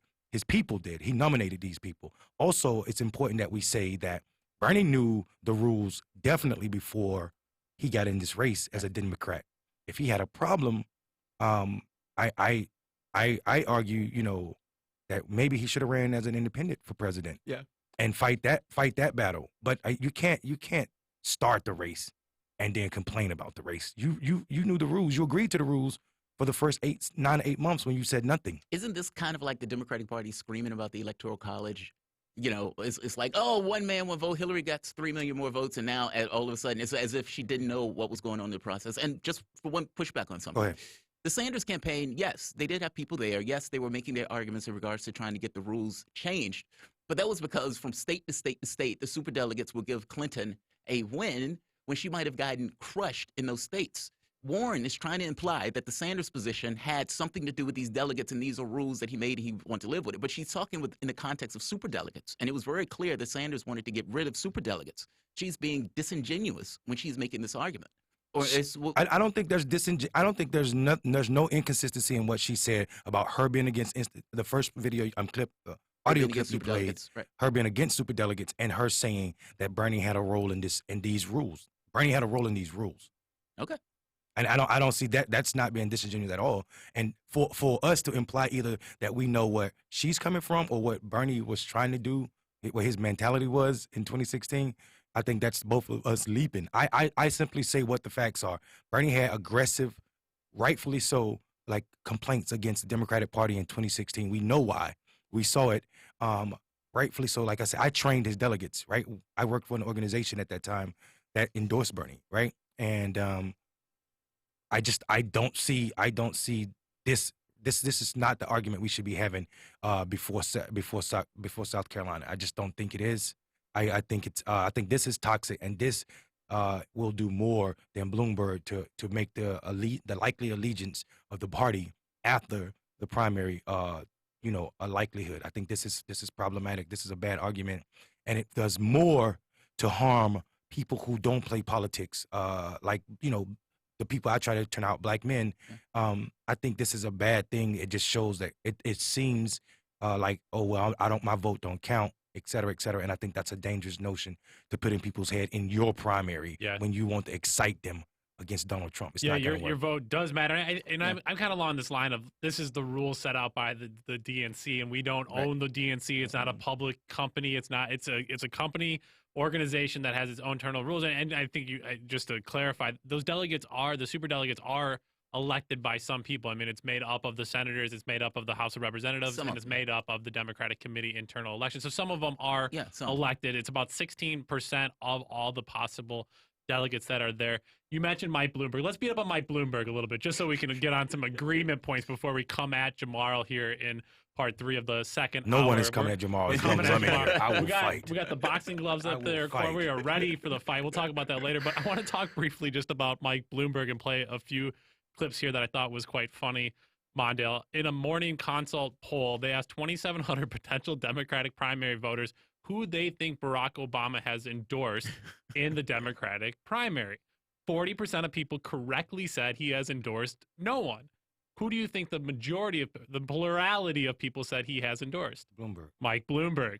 26% of people. 26% of people think Obama has endorsed Mike Bloomberg because he's put out all of these ads over the last few months, hundreds of millions of dollars. Joe Biden got 25% of the wrong answer, Bernie Sanders 10%, and Elizabeth Warren. Well, a lot of Obama people, and including I'm sure Barack Obama, are rather irritated about this. Let's play 2 clips that show why they're irritated and why Barack Obama is not coming to endorse Michael Bloomberg anytime soon. Here's first Mike Bloomberg blaming segregation. Yes, the first black president is to blame for segregation in America. Here's that clip. I would argue that today we are more segregated in America, certainly, than we were in terms of race, than we were a dozen years ago. and yet we're just finishing up 8 years with our first black president. Why are we more separated than we were before? That is the question you've got to ask yourself. Why during the Obama administration didn't we pull together? Well, I asked the president. That's his job, really, to pull people together. What was he doing this whole time? You know what he was doing? He was working on health care. What did Mike Bloomberg think about Obamacare? Maybe he endorsed the Medicare plan that Obama put out there through the Affordable Care Act. Let's see if he did. We passed a health care bill that does absolutely nothing to fix the big health care problems in this country. It is just a disgrace. Just a disgrace. Well, Barack Obama, you caused segregation. It's disgrace. But I'm going to buy hundreds of millions of dollars and now convince people you have endorsed me. That's only what a billionaire can do. I don't feel that bad, but what a scumbag. Yeah. Scumbag. I've never heard those clips, and I don't know why candidates aren't just coming together and just running ads with those clips over and over. Yeah, you would think so. He's going to be so swamping broken the here. airwaves. Bloomberg, what? He's like $500 million just in $505 million ads. ads. It's so many. We have a few callers that have been patiently waiting for a while here. Tyrese, you're on the air. Thank you for calling in, and thank you for being patient. What did you want to talk about today on Political Misfits? I want to talk about something that Cornel West and rest in peace to Steve Courtney used to say, the black elite / boule, right? This black people, this group of black people, right, with fame and money that's aligned with these neoliberals and neocons. And what I see now is a fracture in it when you have Roland Martin and his name, the pastor, not the pastor, Reverend out of New York, Al Sharpton is now backing Trump. I'm not Trump, excuse me, Bernie Sanders. Oh, good. And now, so. Ish. He's backing him. Ish. Yeah. Kind of, yeah. Even that's shocking. Yeah. So what that tells me, because I was surprised, Bernie Sanders standing behind, Al Sharpton standing behind Bernie Sanders. I'm like, whoa, he's getting out of line, man. He's bucking the trend. So what that tells me is now you're going to see a fracture. Just like you have a fracture between the neoliberals, because some is backing Elizabeth Warren and some others backing Bloomberg, and you have another group is backing Buttigieg. So the same thing's going on in the black community, which is a good thing because it's dialogue, and not one group of people should flock to one candidate. But should be you flock to the candidate that you think is best represent the ideas that you want to put out there. So what y'all think about that? I agree with you. I mean, I think that's, in general, you vote for the person who represents your interests. And, for African Americans, look, like I've said before, the black vote has everything to do with who keeps the monsters at bay. But basically, that also means, though, that you are stuck almost with one party, almost by definition, for the longest time. And so I love the fact that there is, at the very least, the younger generation starting to have that conversation about what do we want? And is the Democratic Party the party that's going to give it to us? What do you think about that? I like what you said about the black vote being about who's going to keep the monsters away. I think the problem is defining the monsters. Yeah, right. A lot of the times. right. I also think that, I'm going to say something that people are going to, their mouth are going to drop. First of all, you can never call Al Sharpton an elite. He's been poor his whole life.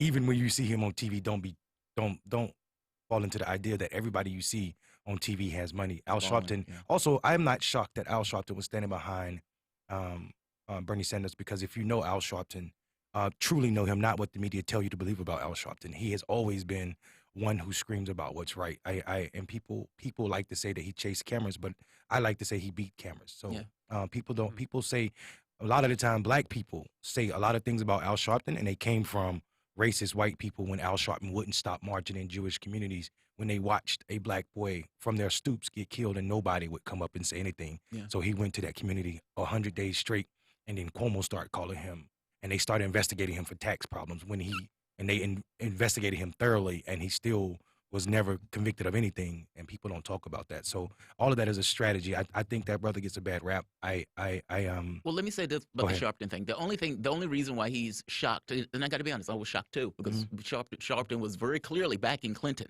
in that last race, staunchly behind Clinton. I mean, you can look back at the speech that Sanders gave. It looked like Sharpton was like, yeah, I don't really want to be here. I mean, it was a clear aversion to Sanders.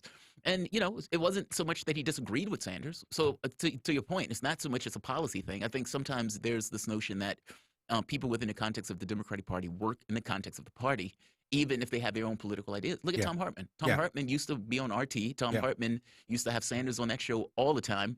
And yet, when it came down to it, Hartman was going to be part of the party. My critique of Al Sharpton is my critique of my grandparents, rest their soul, and my parents. I think they're from a generation that we are not, and their generation has this, like, they were ingrained with the respectability that I don't have, and the T-shirt to say I'm not my ancestors is real for me. I mean, because I don't play nice with people that I feel like are oppressing me or trying to work towards that. I will say that, I know a lot of black people that were against Obama before they were for him. That's Mondale Robinson with the Black Male Voting Project. Give us a call, 202. Did I mess it up again? Go ahead, brother. Get the call in. 202-521-1320. Fred, you're on the air. Fred, thank you for giving us a call. Hey, thank you for taking my call. Congratulations on the new show. Thank you. I appreciate it. This is Fred Edward, by the way. Oh, Fred, what's going on, man? Hey, I just wanted to call in a couple of things. Well, first, Bloomberg is trying to rewrite history with his ad money. It's astounding. But the reason I actually did call is there is a huge disconnect between who Bernie Sanders' delegates were at the convention and a different group of people at the Unity Commission, which the Bernie folks were outnumbered by the DNC people that Tom Perez appointed and Hillary Clinton people. So Bernie's group was outnumbered in that meeting. Yeah. Then the rules were later approved without the Unity Commission involvement by Tom Perez and the DNC. So to say Bernie approved the superdelegates is completely false. Thank you. Elizabeth Warren has been repeatedly stabbing Bernie Sanders in the back, and even did it twice. Yes. In one of the debates. So please. More than one debate. We got a lot of Fred. calls here. Mondale, just quick 20-second response. I know you want to get in there. Thanks, Fred. Fred, it is a competition. She's not stabbing him in back. You're implying that she's being evil. She's competing against him. She does not owe him loyalty. She's trying to win a competition. Stop it. It's a debate.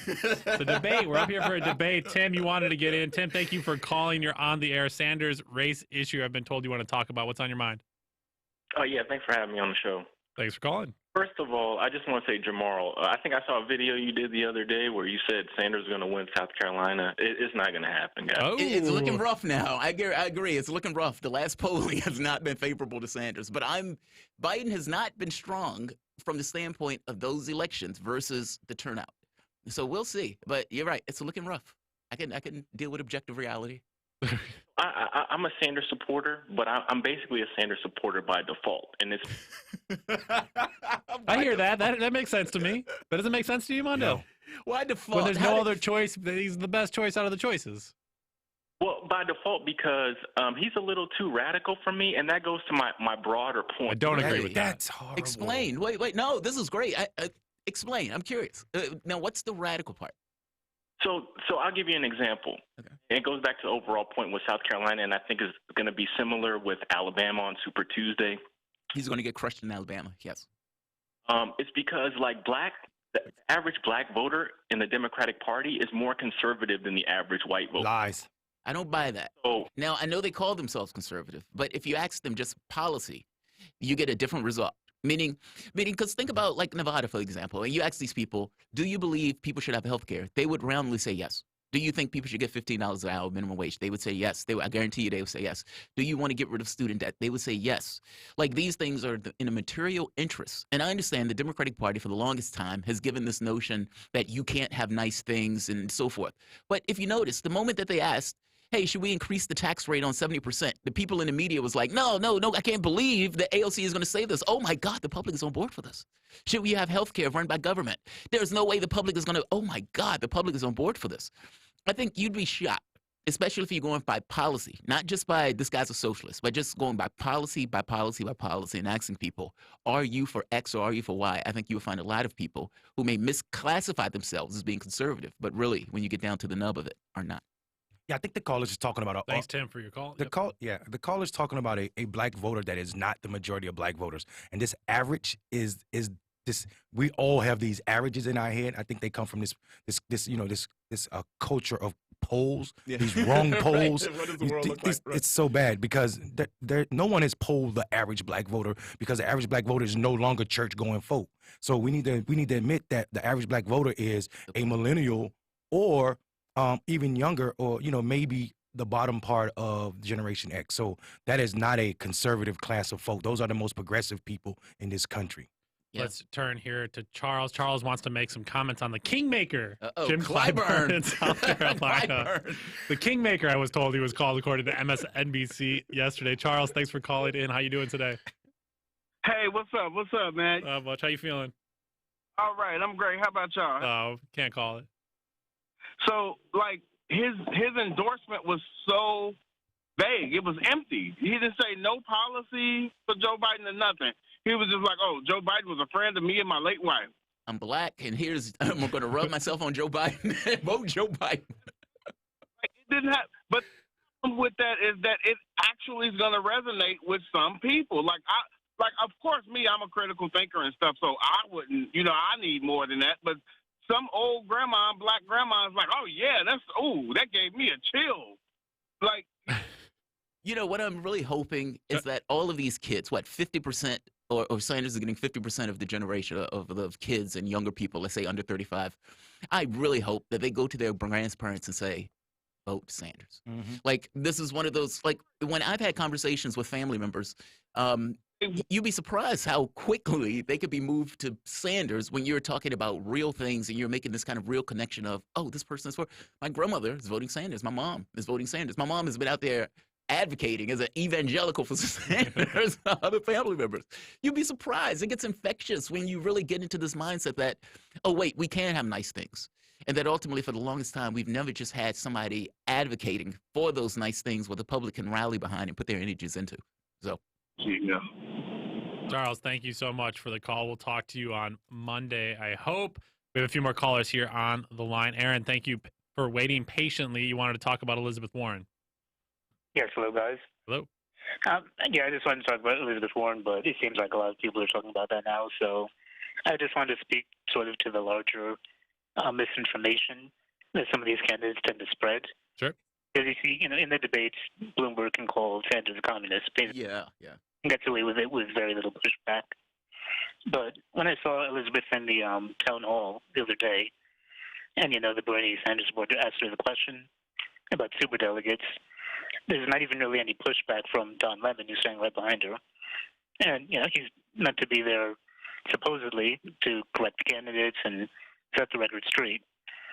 But, a lot of these candidates just get away with it. Elizabeth Warren is never asked on her saying she's a Native American. Even in that same town hall, she claimed that her dad was a janitor, which her brother already came out and said, no, that's not true. So it's just really... That is true, by the way. Really? Yeah, fascinating. Aaron, thank you so much for the call. I'm not looking for Don Lemon to be our political fact checker on the ground, but no, this is why these huge media corporations shouldn't run these debates. They don't care about keeping people accountable, asking up follow-up questions, asking what's relevant. I don't think Even some of the things you pointed out were incentivized. necessarily relevant in the moment, but they're not asking proper questions. It needs to be on PBS or it needs to be on a station that's not focused on just making money off of these, and you get much better questions. We have a few more callers we want to slide in before we come at me, bro, Friday here. We wanted to get to Jason. Brian, I see you're on the hold there as well. Just give me 1 second. We'll get right to you. First, Jason, you wanted to talk a little bit about race. Jason? The race in America. I'm not sure which one. Jason, I'm going to put you back on hold. I'll come right back to you if I can here. Brian, we wanted to get to you. Brian, you're on the air. What did you want to talk about? Hey, what's up, fellas, man? How y'all doing, man? What's going on, Brian? Man, ain't nothing, man. But real quick, right? I have a disagreement with the other fella there. I don't. He's ready for you. A lot of people do. Go for it. Like, everybody knows that it's a competition, bro. We all know that. But at the same time, bro, Elizabeth Warren was on that unity crap. Yes, she was. Remember, they had the unity pack. So, Brian, is that your whole point? I'm going to drop you, Brian. You'll give you the answer off air here. This is Mondale Robinson's response to you. Y'all are killing me right now. I really don't understand the fact that you all rather come at Elizabeth Warren when all of your favorite progressive groups all of y'all are members and get emails from Move On and every other national organization that's considered progressive. 2015, they were not trying to recruit Bernie Sanders to run for president. They was recruiting Run, Warren, Run. And all of y'all were wearing the T-shirts, the pins, and the hats. And now y'all are trying to paint Warren as some kind of like demon with two heads because she is truly pushing the progressive movement in a way that might threaten Bernie to y'all in y'all eyes. I think this is bad for progressives when you all spend more time coming at Warren versus the other folk on stage who have nothing in common with Bernie. Stop playing. Now, just to be clear, because I get, look, there's a righteous annoyance in the way that this election has been run, especially with the way Warren has ran it. Sanders and Warren had this peace pact. And how long did that peace pact last? It only lasted until Warren collapsed, at which point she goes out, calls him sexist, apparently leaking information. She didn't leak that information. Who leaked the information? It doesn't matter. It wasn't her. It was the reporter. And this has been covered. The problem is you guys are rather hold on. You guys are quoting stuff from conservative. Y'all are Washington Examiner. Your caller just quoted something about Elizabeth Warren's brother, which is false. You believe? And it was published in the Washington Examiner. Are we really there where we have progressives quoting the Washington Examiner? All I care about whether it's true or whether it's false. You believe that it wasn't the Warren camp that leaked the information about Sanders in this conversation? It was the reporter. It's already been reported. The reporter said something about it. The person that was there in the room when it happened 4 or 5 years ago when it was said, or 2 years ago, whenever it was said, the reporter leaked that, not Warren's campaign. Warren turned around and leaned into it. Oh, come on, guys. Are you serious? Come on, guys. She didn't lean into this particular... But this is kind of besides the point. Let's wait. So let's talk about this. Let's talk about the larger point. The larger point is, and then a lot of people feel that for the most part, Sanders never hit Warren, but she has turned around and hit him relentlessly over and over again. Yes, the sexist thing, this notion that he told her a woman can't win. He would say that. That's his character, bro. Let's be serious. That is not his character. He tried to get her to run in 2015. This whole run Warren won. He was one of those people that were trying to get her to run in 2015. Okay. Warren had a secret deal with Clinton saying, that she's going to give allegiance to Clinton. Where did you get this information? ABC News. You can look it up. I can even give you the article for it. I need that article. It's an article where they make the point that it wasn't just between Warren. It was between all of the senators, the female senators that was in the Senate, saying that they were back. You see what you just did, though? You say she had a deal, she did have a secret deal with Clinton. How is it a secret if it was all female senators? They even named it secret deal within the article's title. The article? Yes. Title? Yes. So that's what that's called, the article's title. I don't know what you mean. No, you're saying that you're saying the secret deal is literally in the title of the article. In the article? Yes. The article was saying it, or there the was article says it. Well, I can pull up the article. Not the journalist wrote it. Yeah, it was NBC News. Journalist wrote that. NBC News, yes. But the journalist called it a secret agreement, or did the senators themselves call it a secret? Do you want me to pull that up? No, the senators didn't call it a secret. Exactly. That's what I'm saying. Journalists calling it. That's what I'm saying. Come on, that's swayed. How is that swayed? Because someone wrote that. They didn't write it. They didn't say this is our secret pact. Okay. The larger point, and the thing that really burns Sanders supporters, boils down to more than anything else, that he never hits her. She continuously hits him, especially... What do you mean, he's the front runner? He's the front runner. Let's go to another call, but when you're the front runner, you're not... You're going to get hit, fair enough, but you can't get mad at Sanders supporters for saying he's never hit her. These people are supposed to have a secret pact. That's not what they're saying. They're saying she's Satan and a Republican. They're not saying, no one has ever called her Satan. Nobody's called her Satan. Republican. Nobody said she was Satan. So Bernie also was against reparations. Do we not talk about that? We can talk about that. Should we? But we're also talking about the other stuff dealing with Warren and throwing reparations on the table as a dodge, like a smokescreen. Doesn't necessarily get away from that other stuff. First of all, the conversation around reparations from Warren's camp, I feel like here's the problem. Well, this is going to be the come at me, bro. All right, let's take one more call, and then we're going to get you all the voice you want. Mondale's warming up. We're just getting started here, Mondale. All right, guys. We got Jason. Jason, hopefully you're on the air this time. Right. Jason, what's happening with you? Hey, what's going on? How y'all doing? We're good, thanks. We're good. All right, so, Jamal, I got a little bit more smoke for you. Go for it. Come at him. Friday. Last Friday. Why Bernie shouldn't be, relying on his activism in the civil rights to attract black voters. And in response to my call, you said a lot of stuff that I had a problem with. So I'm trying to make 2 quick points. Well, wait, what did I say? Well, first, what did I say? I just want to be very specific so I know what I'm trying to defend. I'm going to remind you. Okay. The first point that you made was that basically that the Eric Gardner situation, that was more of like a class. It was class, yes. I disagree. I think that the class and race intertwined in the sense that black people are disproportionately poor and disproportionately put into these desperate situations where we have to be out selling loose cigarettes, or like Alton Sterling down in Louisiana when he got gunned down. Yeah, I don't disagree with you. I think that class and race are intertwined, inextricably so. Yeah, but disproportionately put into those situations due to historic and systemic racial oppression, exploitation, and terrorism. So, like, you saying that that's just like a class issue, in my opinion, it's ignoring the historical context that led to him out on the street selling those loose cigarettes to begin with, which leads me to my second point. You also made the point that that blacks and whites are the same, and I just want to nuance here. Yeah, I mean, I don't know if I said blacks and whites are the same. Finish your thought here, Jason, then we got to take a break here in a second. I'm not saying that we don't need health care and all of that, but the difference comes really when you start talking about wealth inequality or intergenerational wealth.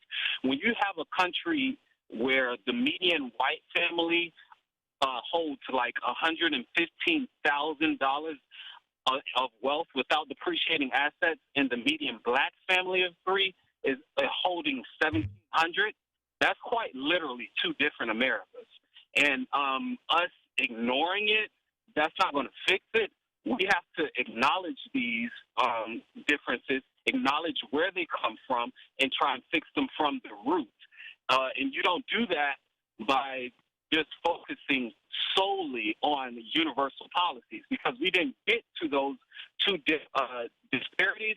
We didn't get there from universal policies. We got there from specific and targeted racial policies, and it's going to take that to eradicate the racial wealth. Great, Jason, thank you so much for the call. We just have 15 seconds before we need to take another break. Daniel, you got about 15 seconds here on Political Misfits. All I'm going to say is, Jamal, go to your Facebook group. I think Monday and Tuesday, look for this picture. There's this picture with Sanders having the angry emoji. He has already had 500 angry. Don't worry, Sanders is going to win. Okay. Fry, just want to, Stedman, just 15 seconds here before we go to a break. Right. So as somebody who kind of did a little bit of outreach with the Warren campaign here in Detroit, a lot of her policies don't do anything to address black needs. There are a lot of platitudes, and it's paperwork. It's not real. She's not a real progressive. She's a false phony. Thank you. Burning the Stedman, we got it. That sets us up perfectly for our Come At Me Bro segment. Who's better on race, Bernie Sanders or Elizabeth Warren? We're going to take a quick break on Political Misfits, and we're going to come back with that discussion right after this.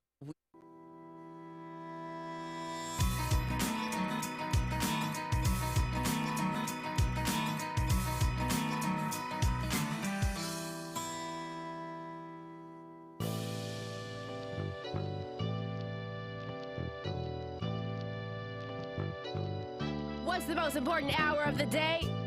It's the Critical Hour with Dr. Wilmer Leon.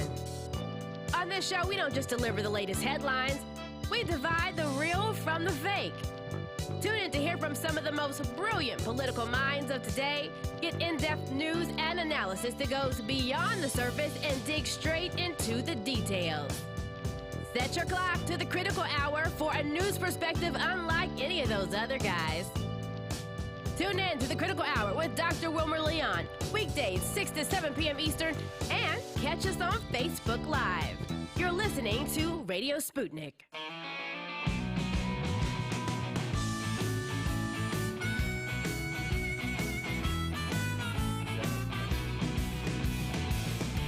Welcome back to Political Misfits on Radio Sputnik, where we bring you news, politics, and culture without the red and blue treatment. My name is Jamal Thomas. I'm here with Bob Schlayhuber, and you know what that music means. It means it's time. Friday Fight Night. Come at me, bro. Come at me, bro.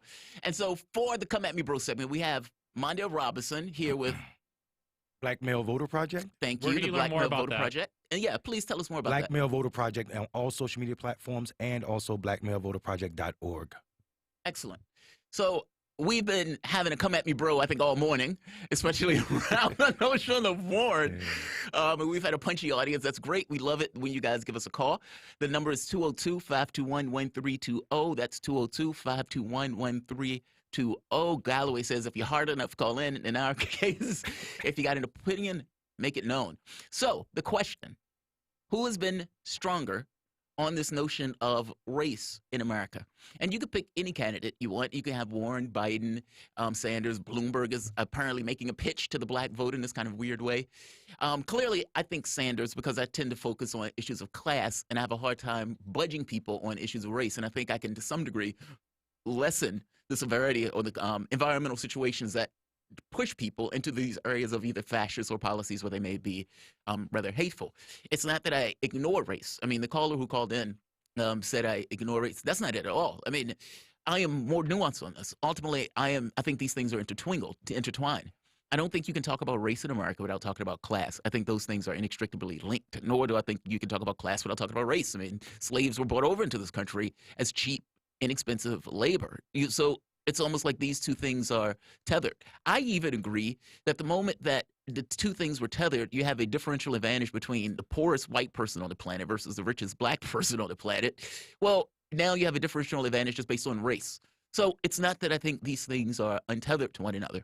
I just don't know how to move the ball and getting people to be less hateful. I do know how to move the ball in the sense of dealing with their class interests. So that's the way I come at this. I just want to be clear on my position on it. Now, yeah, I think there are some spaces or areas where race and class run parallel. However, I will say that I think race is not a special pleader in the case or in the sense that it's only about discrimination. It's also about white people, their cultures, their institutional arrangements that they have set up, and that these cultures, these institutional cultures, we call them institutional racism,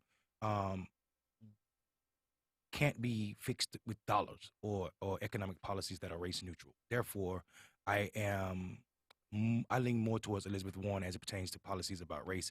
And I feel like your caller who said that Elizabeth Warren is they don't believe her basically. Yeah, they don't believe basically. Race stuff, The tragedy on that is it's we're talking about the person who did most to threaten Wall Street than any other person in our lives. Most people living. Elizabeth Warren did that, and she did it against Obama's will, and she kept pushing while he was president. I argue that race has to be addressed solely on an issue about race. I think race is a part of everything in this country, absolutely, but it's also something unique, and it's not. Absolutely not. Please don't call in. Please don't text these gentlemen about me saying that race is real. Race is not scientifically real. I am not linked to about genetics, but there's a thing. There's a psychosocial thing about race that is real that cannot be, explained away with higher pay. And to prove that, if you look at black men, specifically black men that are raised in wealthy families, we are more likely to be poor than our white counterparts or any other people, including Latinos and also Asian Americans. So this is a proof that money is not the way for black people alone. There has to be something else, and that is the addressing of race and institutional racism. Yeah, well, I thought the route was going to stop, maybe take a hiatus from its power rankings of who was the best in the Democratic presidential primary after Dr. Johnson there was suspended over at MSNBC, but Michael Harriot. You know what? This to me, this is great. I'm so glad you brought that up. Yes, Johnson. This is a absolute great example of institutional arrangements where you can have Chris Matthews say crazy stuff about Bernie, way out there, and still sit at his desk nightly, and then you suspend someone who said something that, truth be told, that's political misfits, right? Yeah, sure. Our community has problems with the sister he was talking about. Sometimes she has said some things that is not indicative of what's best hand for black folks. So I've heard sisters that do this work say the same thing. So the fact that brother got suspended, and the fact that people, mainly white people, were online screaming "Fire Jason Johnson." That is crazy to me, and no one is talking about Chris Matthews being fired. Actually, that's not true, though. They were saying fire Chris Matthews. Newsweek even ran an article saying Newsweek that there said was Newsweek didn't say it. There were a lot of people pushing in order to fire or at the very least suspend Chris Matthews. Did they? No, they didn't touch Chris Matthews. But I guess they didn't touch him at all. He was saying some massively unhinged stuff. So I agree with you. Say our old friend Michael Harriot took on the power rankings this week. He ranked Bernie Sanders as the 5th best candidate for race issues. He writes here, here's where Sanders' problem lies. His black agenda is performative at best. It's devoid of the kind of specifics that he displays in his tax plans, his healthcare proposals, and his income inequality policies. In interviews and in practice, Sanders seems to regard issues of race as purely a class issue. And while race is inextricably tied to economics and class, white supremacy is not a math problem. One has to be intentional about confronting it. He ranked Elizabeth Warren the best on race, number 1, but Sanders 5th there. What don't you like about what he said there? So I like that. So that's a fair point, right? When people who call themselves socialists, when they take that label on, oftentimes they deal with structural issues. Those structural issues dealing with issues of class. I can't make somebody be less hateful. What I can do is create an environment where those people would be less hateful just by virtue of that particular environment. So when he takes on issues of race, he is sheepish around these issues for whatever reason. I agree with that part. The guy walked with King. That's not something he ever really uses per se. He just kind of keeps his muddle on these issues of race. I even agree with you and even Jackie when you guys are making the point that there are some things that you can't fix with just money. Meaning, yes, I can make your material situation better as an African American. Yes, I can help you with the thing of healthcare, making sure you get decent wages. I can give you decent jobs. All of those things are straight from your material interests. Yes, but I can't necessarily stop when your doctor gives you less health medication because you're African American and they believe that your pain is somehow less than what you're saying it is.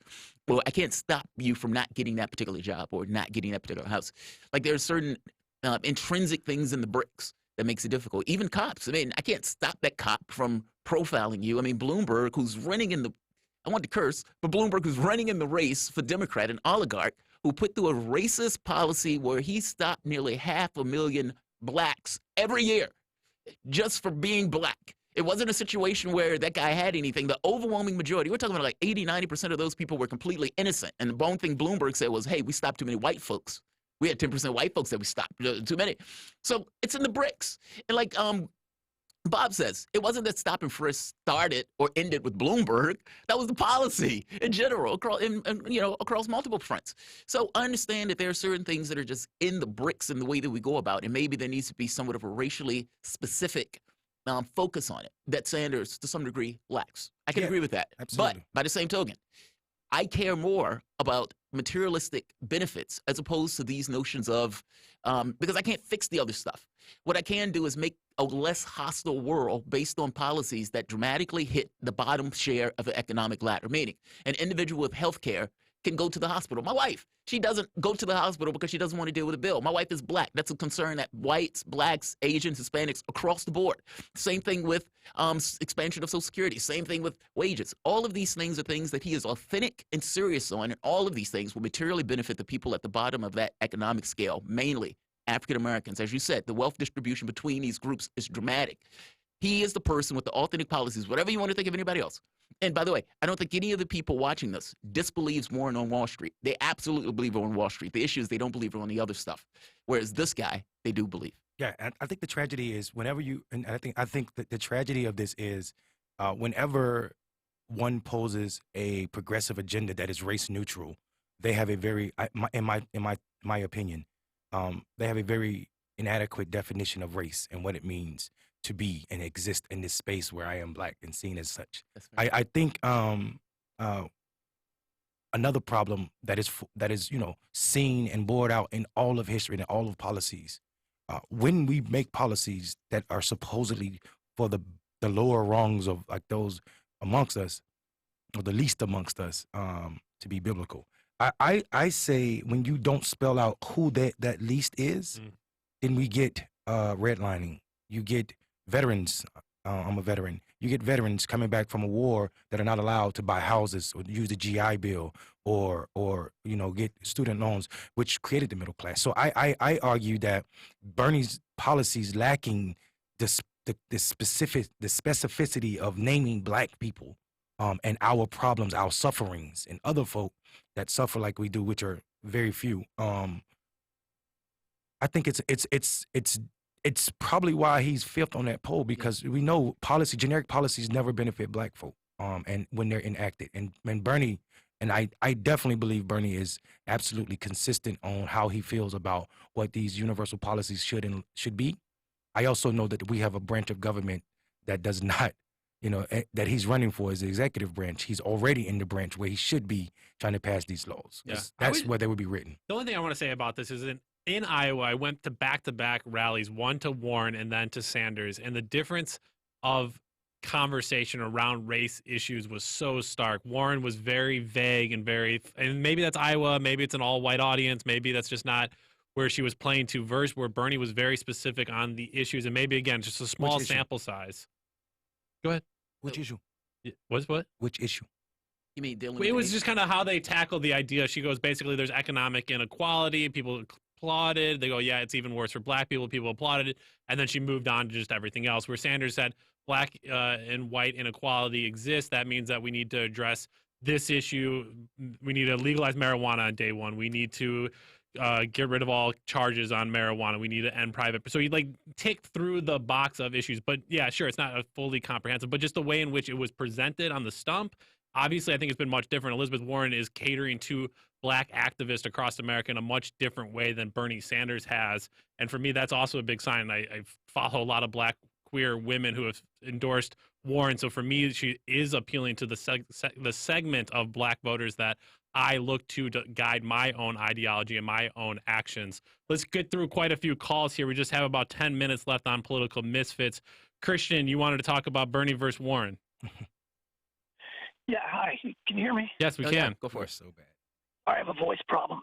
Yeah, I just wanted to pile on this Warren supporter. He's not a Warren supporter. That's not fair. I got strong shoulders, but I am. It's not that I'm not a Warren supporter. I'm just not decided between Warren and Bernie. We're having a little bit of a debate too, so we're trying to learn a little bit through some friendly debates. Bring it. I didn't appreciate the sweeping generalization about Bernie supporters' militancy regarding Warren because, for example, I was actually disappointed that Bernie got in this race. I think he's too old, and I was hoping he was going to throw his whole machine behind her. But now that I've seen the race play out, I just have this to say. We're trying to get a notorious liar out of the White House. I don't think the way to do that is to, support another one. All right, we got your comment. I'm not going to endorse notorious liar. I'm just gonna say, as someone who's been as someone who's been confronted by Bernie Sanders' wife, who tried to get me kicked out of a spot that the organization I was working for were part of sponsors, and it was on a real question about race. You guys are playing a dangerous game right now. Hold on, we got to keep going callers. You're always welcome here. First of all, yeah, absolutely. Nobody's kicking you out. We want you to stand strong. You're on the That's air, right. Jordan. What's on your mind? We got about 30-second comments here. Okay, hi. I just wanted to say that, first of all, I am definitely for reparations, but I don't think that any of the other candidates are going to get reparations through. Same here. Between getting reparations or getting health care, education, Green New Deal, and infrastructure program, I'm going to go with Bernie every single time. I understand that it's going to be from a more general policy thing by going with Bernie, but honestly, fine. I'm fine with white people, Asian people, Latino people, black people getting something, a material good, and it being for the benefit of our entire community. Thank you, Jordy. So just to Jordan, preface thank you this so much and for the to kind call. of make her point that much more whole. Yes, Sanders works from somewhat of a more general direction on these things. So that's fair and that's true.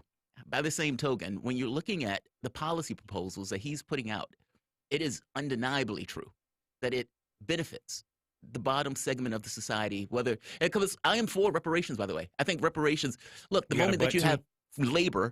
You have a butt too? Yeah. But? Oh, well, the only but is it boils down to whether or not I can think it's going to get passed. I don't think any of the candidates for reparations, especially not to American descendants of slaves. Warren herself. How do you think Medicare for All is going to get passed and reparations wouldn't? Because when you look at Medicare for All, that's something that benefits the entirety of the community, as opposed to something like reparations, where the overwhelming majority of whites are entirely against. This is the problem with race-neutral policies. Like the other side, race-neutral policies are generally conservative alternatives to being bold. But come on, let me finish. Because here's what they do. Here's what they do. They tell you what you're fighting for is an impossibility, right? It's the same thinking that said, Obamacare would never be, right? Yeah. Let's go further because that does benefit everybody. They said we were never going to get reparations for black farmers. We got reparations for black farmers. Yeah. So when I hear this, I'm already pushing back on the idea that that idea that this would never happen, i.e. Barack Obama would never be president, black farmers would never be paid. It only exists because conservative narratives are painting and controlling the party. To be progressive, you have to be beyond these thinking. And when you don't, you kowtow to conservatives and their way of thinking and their talking points. I agree with you from the standpoint of pushing the envelope, etc. But I'm stuck with the position that you already have a guy who's pushing extreme from the American political space policies. Who? Sanders. I mean, no. Who else is pushing policies that is going to this particular It's extent? not extreme. I don't think it's extreme, but from the America doesn't think it's extreme. From the American, let's just say from the media space, Yeah, they consider it like, oh my God, this is an existential threat. These are just FDR policies. Yeah, but we need to be clear because we're on it. The party thinks the party itself thinks it's extreme. Yes. And then the pundits that go along with it think it's extreme. Yeah, but when you walk out of Nevada and 62% of people said this is a union state. This is our guy. Yeah. They didn't just say this is our guy. They said we want universal health care. Yes. This is not extreme. This Against is what America. Bosses, Stop listening to consultants and listen to people. Let's get it. We got 2 more calls here. I want to slide them in because we're running out of time here. Vinny, you're on the air here first. What's on your mind? How's it going, guys? I'm just in the UK. I'm enjoying your program. I just want to say, if it comes to fighting, what you need is Bernie Sanders. That's the end of the debate. Warren is not going to fight. She's not a fighter. She's never been a fighter for any marginalized group. She hasn't. She just doesn't have. Do you remember the housing crisis, sir? Do you remember the housing crisis, sir? Let's be frank. She's always changing her position. She's not going to fight. That's true, by the way. Do you remember the housing crisis? Vinny, thank you for the call. We got 1 more caller here, and then we can argue that out. He should know about fighting Tyson Fury the other day, licking the blood off of Deontay Wilder. Yeah, last call here, JR. JR, thanks for calling in. What's on your mind? You got 30 seconds here. I'm sure. Thank you for the call. I just wanted to paint the milieu. I think one of the things that I would like to see African Americans focus more on is the broader picture in the sense that we are getting ready to go into another recession. And that recession is going to be unlike anything we've ever seen before because interest rates are already low. State pensions are at risk. The corporate debt is at an all-time high. And the average American is paying over $8,000 a year for a deductible for a family. And so I think when we think about, I think that milieu and that environment is going to require someone like a Bernie Sanders policies because we need a drastic increase of funds for the average family. We need a reduction of expenses, and we need debt elimination to get people comfortable spending money to jumpstart our economy. You're right, JR. Thank you so much for the call. We're running out of time. 15 seconds, Mondale. Okay, the problem is we didn't have somebody like Bernie Sanders that got out of the last recession. Barack Obama was centrist at best, right? And he pulled us out of it. We've been more like dragging a leg. What I want to finish saying is that black people are already in a recession. So miss me with that. There we go. 15 seconds tomorrow. Close it out. 95% of the income gains going to the top 1% under Obama is extraordinary.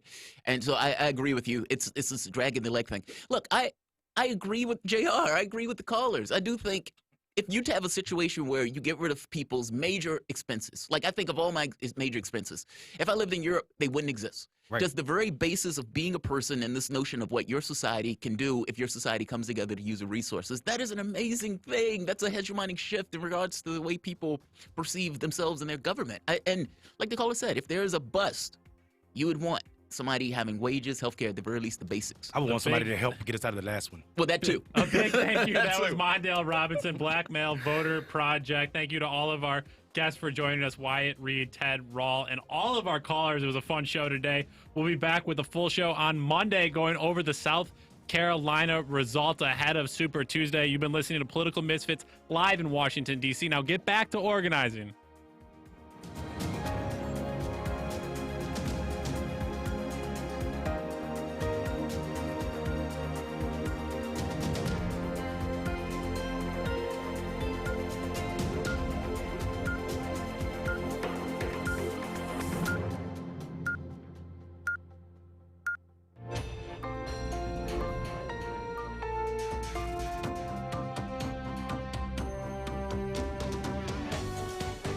Listening to Radio Sputnik.